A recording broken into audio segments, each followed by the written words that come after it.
Good morning. Today is the day when the presidential elections will take place in Russia.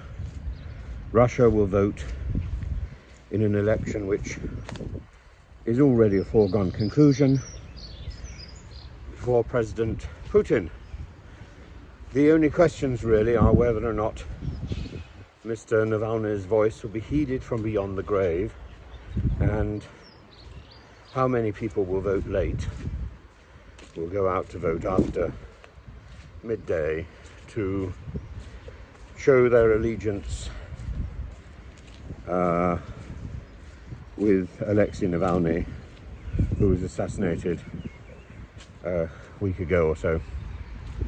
And so many people came out to attend his funeral, and now Putin's thugs are rounding those people up. They took their photographs. They're now visiting their houses, their places of work, and arresting them, detaining them, questioning them.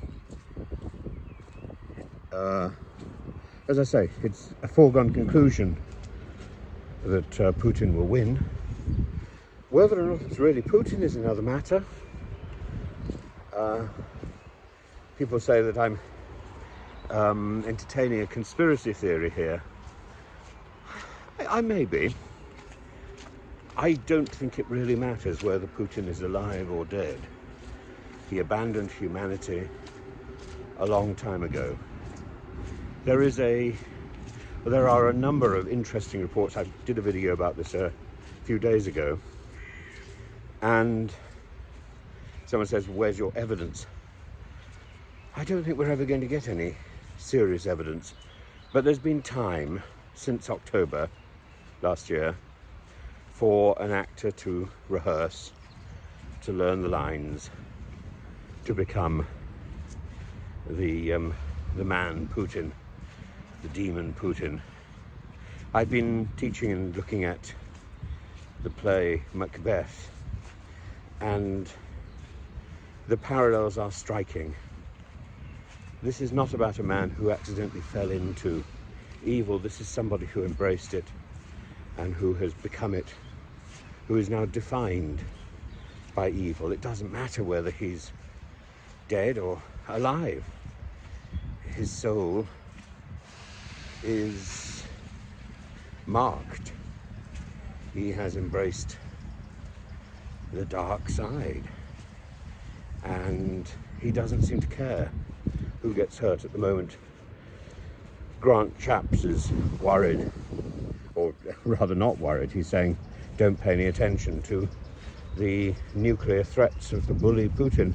Well, I think we should pay attention to this, and I think we should take precautions. The idea of trimming our defense budget because we're going to be sort of uptight and determined not to pay attention to Mr. Putin is nonsense. We need to pay attention to Putin because the threats and that hidden button are really all he's got left. That is what defines him, not his humanity, his threats and the spirit of Putin. It's like the spirit of Sauron. The spirit of Sauron. Sauron has no humanity. This is not, don't be deceived into thinking that Mr. Putin is simply a version of Dobby. I am greatly amused. Somebody was telling me the other day how the character Dobby was excised from all save 2 films of Harry Potter, though he's in the books, because Russia objected that the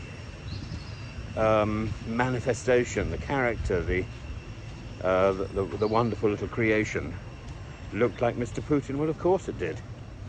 Of course it did. Snivelling elf. And but that's not the figure that Mr. Putin represents. Mr. Putin represents Sauron. We don't know whether he's alive or dead. We only understand his influence, and his influence is not benign. His influence is malicious, and that's all he's got left.